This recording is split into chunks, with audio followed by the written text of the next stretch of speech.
মাটির ভেতরে আছে oxygen, iron, silicon, aluminium, potassium, magnesium, 10টা জিনিস আল্লাহ একত্রিত করে মাটি বানিয়েছেন। এ মাটি আল্লাহ পাক দুনিয়ার ময়দানে ফেরেশতা জিবরাইলকে, আজরাইলকে, মিকাইলকে, ইসরাফিলকে পাঠিয়েছিলেন, জানিয়ে আসো। এরা প্রত্যেকটি ফেরেশতা আসার পরে মাটির কন্দন দিকে ফিরে গেছে।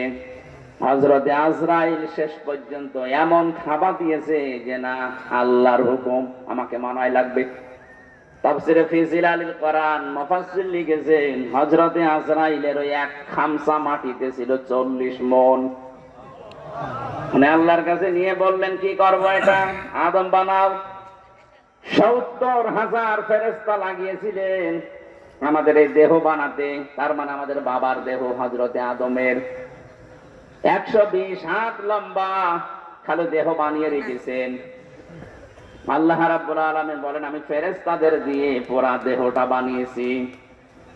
সব দেহ বানিয়ে শেষ করে দেইনি।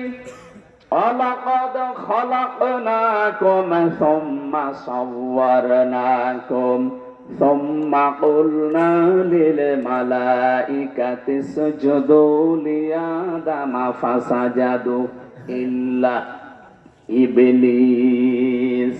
ইলা আখির আয়াত। সূরা আরাফের 10 নম্বর আয়াতে আছে, আল্লাহ পাক বলেন, অবশ্যই আমি মানুষদের বানিয়েছি এবং তারা আকৃতি দিয়েছি। এই যে আমি বানিয়েছি মানুষকে, এটা বলার পরে সাব্বারনাকুম, এটা কেন দিলেন? শুধু মানুষের হয়ে যেত, আলাদাভাবে আকৃতির কথা কেন বললেন? মুফাসসির বলেন, যদিও দেহটা আল্লাহ ফেরেশতাদেরকে দিয়ে বানিয়েছেন, কিন্তু আকারটা বানিয়েছেন আল্লাহ মুখেরটা নিজের হাতে। 3টা বিষয় আল্লাহ জানিয়েছেন। যদি সত্যিই মাটি দেওয়ার সময় এই বিশ্বাস নিয়ে আপনি এই কথাগুলো বলেন, আমার মনে হয় এই আয়াত আপনাকে হেদায়েতের রাস্তা দেখিয়ে দেবে। কথা বলে না কেন? মানুষ যখন বলে মিনহা খলাকনাকুম, এই যে মিন মানে হতে, হা মানে উহা, উহা মানে কি? ওই মাটি। এই মাটি দিয়ে আল্লাহ তোমাকে বানিয়েছেন। প্রশ্ন আসতে পারে, আমরা কি শুধু মাটির তৈরি? তো আমাদের বাবার স্ফলিঙ্গ দিয়ে দ্রুত গতিতে যে পানিটা বের হয়ে যায়, এর ভেতরে মাটি নেই না? আপনার বাবা যে খাবার খায়, ওই খাবারগুলো উৎপন্ন হয় মাটিতে। কি? তামাম দুনিয়ার যত রকমের খাবার আছে সব কিছুর উৎস কিন্তু মাটি। এ মাটির ভেতরে আবার 10টা জিনিস পাওয়া যায় মৌলিক ভাবে। পাশের জেলা গাজীপুর মৃত্তিকা গবেষণাগার আছে, সেখানে আপনি মাটি নিয়ে যান, দেখবেন 10টা জিনিস বের করে দেবে। মাটির ভেতরে আছে oxygen, iron, silicon, aluminium, potassium, magnesium, 10টা জিনিস আল্লাহ একত্রিত করে মাটি বানিয়েছেন। এ মাটি আল্লাহ পাক দুনিয়ার ময়দানে ফেরেশতা জিবরাইলকে, আজরাইলকে, মিকাইলকে, ইসরাফিলকে পাঠিয়েছিলেন, জানিয়ে আসো। এরা প্রত্যেকটি ফেরেশতা আসার পরে মাটির কন্দন দিকে ফিরে গেছে। হযরতে আজরাইল শেষ পর্যন্ত এমন খাবার দিয়েছে যে না, আল্লাহর হুকুম, আমাকে মানাই লাগবে। তাফসীরে ফি জিলালিল কোরআন মুফাসসির লিখেছেন, হযরতে আজরাইলের ওই এক খামসা মাটিতে ছিল 40 মণ।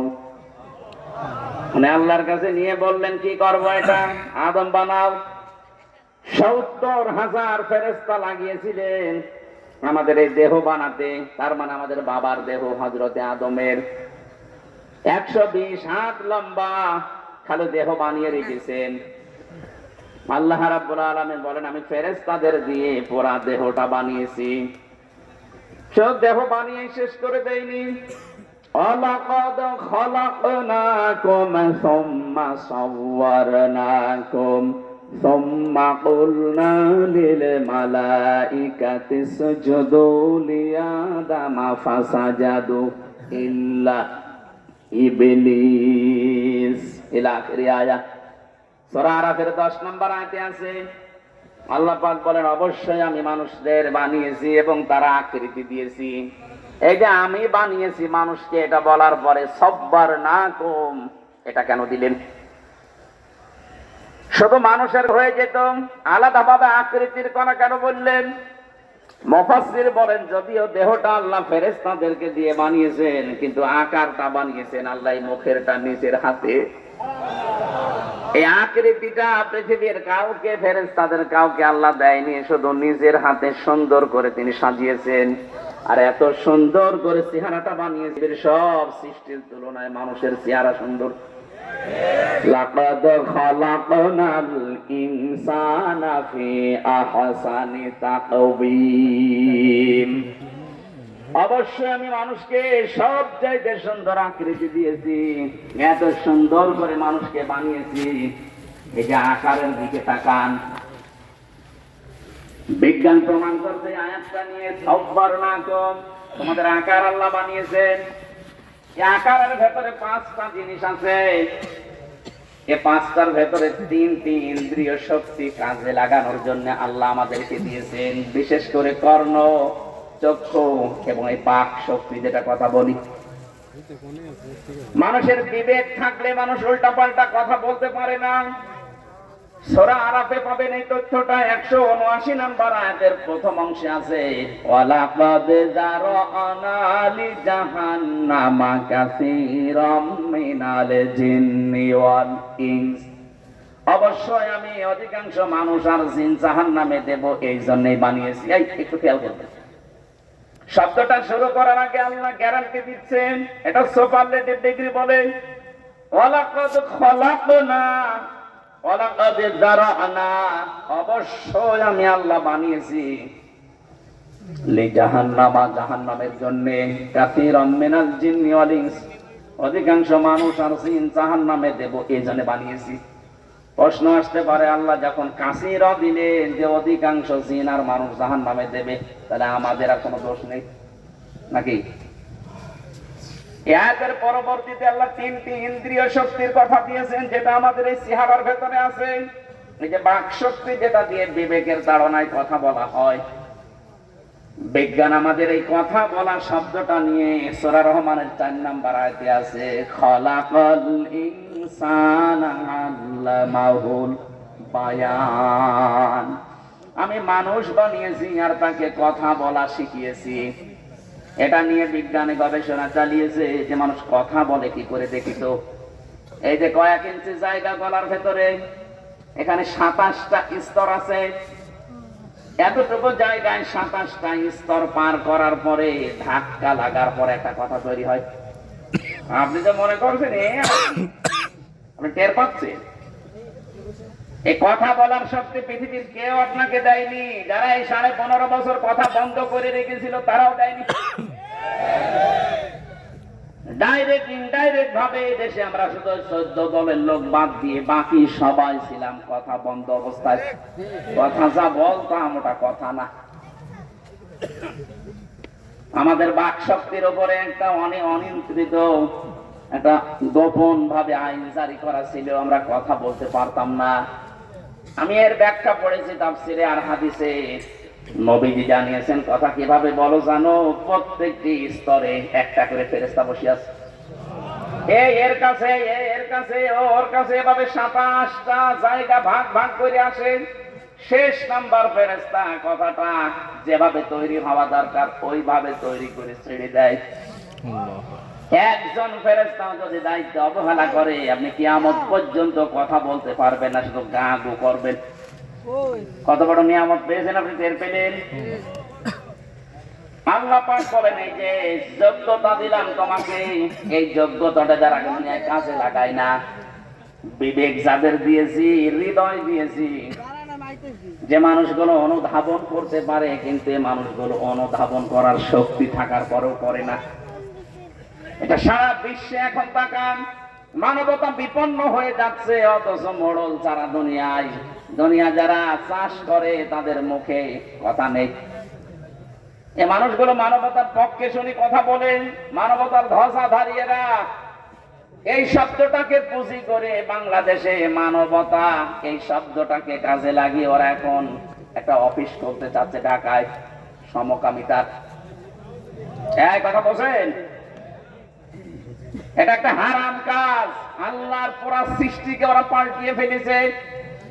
আল্লাহ নারীর প্রতি পুরুষ, পুরুষের প্রতি নারীর একটা আকর্ষণ বানিয়েছেন। এটা সূরা আলে ইমরানের 14 নম্বর আয়াতে আছে, হুব্বুশ শাহাওয়াতি মিনান নিসাই ওয়াল বানিন।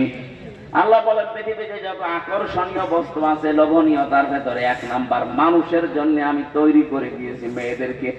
অথচ সেই সিস্টেম পাল্টিয়ে তারা আজ মেয়ে বাদ দিয়ে পুরুষে পুরুষে বিয়ে করবে। এরা আল্লাহর সৃষ্টিকে পাল্টাতে চায়, আর তো মানবতার অফিস খুলবে এই কথা দিয়ে ওরা এখন সমকামিতার অফিস ঢাকায় করতে চাচ্ছে। ঢাকাবাসী, একটা মানুষ যদি ইমানদারে ঢাকায় থাকে অফিস খুলতে দেওয়া হবে না, যত শক্তিশালী হোক।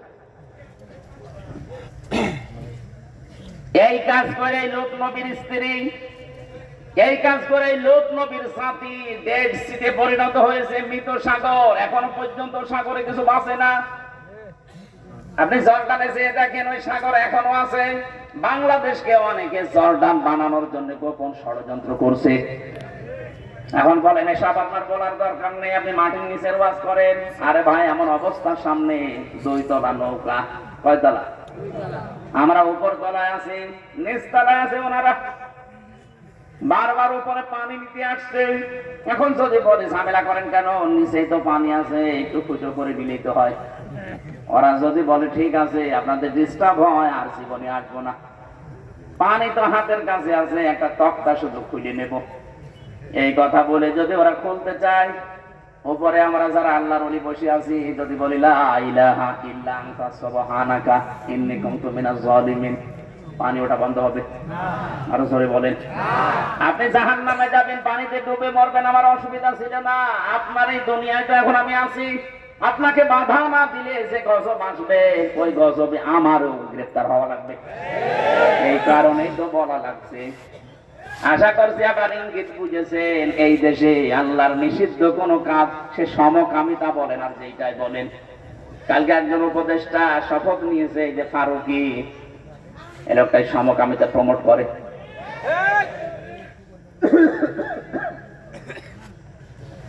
দেশের ছাত্র জনতা এবং আলেমরা চাচ্ছে এই লোক যেন এই বাইকে না থাকে। এটা আমাদেরও সবার দাবি, এই লোককে এখান থেকে তাড়াতাড়ি নামিয়ে দেন। ও যতদিন থাকবে আল্লাহর গজব নাযিল হবে। নিজের স্ত্রীকে যারা দেহ ব্যবসায় লাগাতে পারে, নিজের দেহ দেখিয়ে যারা উপায় করে, এই মানুষগুলো জেনা করে করে টাকা পয়সা কামাই করেছে সারা জীবন। এটা জেনা না? হয়তো লজ্জাস্থানের জেনা না হতে পারে, চোখের জেনা হয় না তাদের, হাতের জেনা, মুখেরটা, হৃদয়েরটা। বাকি আছে কোনটা? বাকি যেটা আছে ওইটা ওদের বাকি নেই। আমি নিচে নামলাম না। এইরকম মানুষকে আপনি মুসলমানের 96% দেশে দায়িত্ব দিয়ে দেবেন, কয়দিন পরেই তো প্রমোট করবে যে আমরা পুরুষে পুরুষে বিয়ে করব। যেহেতু আল্লাহ ফাকতিয়া দিয়েছেন, ফাকতিয়া দাবিরুল কওমিল্লাযিনা যালামু, জালেমদের শিকড় কাটা হয়ে গেছে। সুতরাং আমরা কোন জালেম আবার সামনে বসে আবার উল্টা পাল্টা দেশ চালাবে আমরা এখনই বন্ধ করতে চাই। বিবেক যাদের আছে আপনার কাছে লাগে না কোন কারণে বলেন তো? পাগলকে তো আল্লাহ বিবেক দেয়নি, এই জন্য পাগলের কোনো হিসাব নেই। আলাহুম আ'য়ুনুন লা ইউবসিরুনা বিহা, তাদের চোখ আছে কিন্তু তারা দেখে না।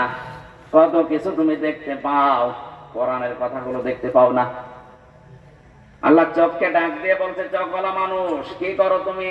আফালা ইয়ানজুরুনা ইলাল ইবিলি কাইফা খুলিকাত ওয়া ইলাস সামাই কাইফা রুফিআত ওয়া ইলাল জিবালি কাইফা নুসিবাত ওয়া ইলাল আরদি কাইফা সুতিহাত। বলেন আল্লাহু আকবার। এখানে আল্লাহ 4টা সৃষ্টির নাম দিয়েছেন। ওই চোখওয়ালা, একটু ওঠের দিকে তাকাতে পারো না? কিভাবে তাকে বানালাম, মরুভূমির জাহাজ বানিয়ে দিয়েছি তাকে। জমিনের দিকে একটু তাকাতে পারো না? কিভাবে আমি সমতল করে দিলাম বিছানা। পাহাড়ের দিকে তাকাতে পারো না? পাহাড়কে আমি পেরেক বানিয়েছি। আল্লাহ এই কুদরতের কথাগুলো চোখকে দিয়ে দেখতে বলছেন। এই কারণে পেরেকের কথা কেন দিলেন? ওয়াইলাল জিবালি কাইফা নুসিবাত, পেরেক স্বরূপ পাহাড়কে আমি গেড়ে দিলাম জমিনে। এখানে এই যে তক্তার উপরে ব্রেক মারা আছে, এই ব্রেকের উপরের যে মাথাটা আছে চ্যাপটা, এই চ্যাপটা কতটুকু দেখা যায়, এর নিচে যতটুকু আছে তার চাইতে কমপক্ষে 20 ভাগের 1 ভাগ, কথা বলে না কেন, এতটুকু এরকম 20 ডবল এই ব্রেকের ভেতরে ঢোকা আছে, গেড়ে দেওয়া আছে। আল্লাহ এই পাথর যেটা দেখতে পান পাহাড়, এটা শুধু ওই ব্রেকের ওই মাথাটা একটু জেগে আছে, তার মানে এরকম 20 ভাগ এই মাটির নিচে আল্লাহ গেড়ে দিয়েছে। এ বিশাল কুদরতের কথা, ক্ষমতার কথা আল্লাহ আমাদের শোনালেন। এই জন্য কি নিয়ে মাস্তানি করো? মাথার ভেতরে 70,000 তার বিজ্ঞানীরা আবিষ্কার করেছে, 70,000। এই যে সামনের দিকে আছে ফ্রন্টাল লব, অক্সিপিটাল লব, প্যারাইটাল লব। আমি কোরআনে কারিমের এই আয়াতগুলো বিজ্ঞানের সাথে যখন মিলিয়েছি, এই 6টা জিনিসের ভেতরে এক একটায় 18টা করে জিনিস পেয়েছি। কম্পিউটার এখানে সেট করলে আমি আপনাকে দেখাতে পারতাম। প্রত্যেকটার সাথে তার নার্ভ সেট করা আছে, এখান থেকে পুরো শরীরের সাথে আল্লাহ কানেকশন দিয়ে রেখেছে। যখনই কোনো কিছু হয় ওই অঙ্গ প্রত্যঙ্গ আগে ওই ব্রেনের কাছে দিয়ে দেয়। আমি হাদিসে পড়েছিলাম, বিশ্বনবী জানিয়েছেন কারো যদি একটা তার একটু ঢিলা হয়ে যায় সে লোকটা পাগল হয়ে যায়। 70,000 তার একটা একটু ঢিলা হয়ে গেলে সে পাগল হয়ে যায়। আপনাকে তো আল্লাহ পাগলামি করতে দেয়নি, অন্তত বিবেকটা দিয়েছে। একটা তারও আপনার কাটা না, তারপর কি হয়েছে? কেন চিন্তা ভাবনা আসে না আপনার? এই চোখ দিয়ে এত কিছু দেখায়, এই জমিনটা দেখালাম, পাহাড় দেখালাম, আকাশ দেখালাম,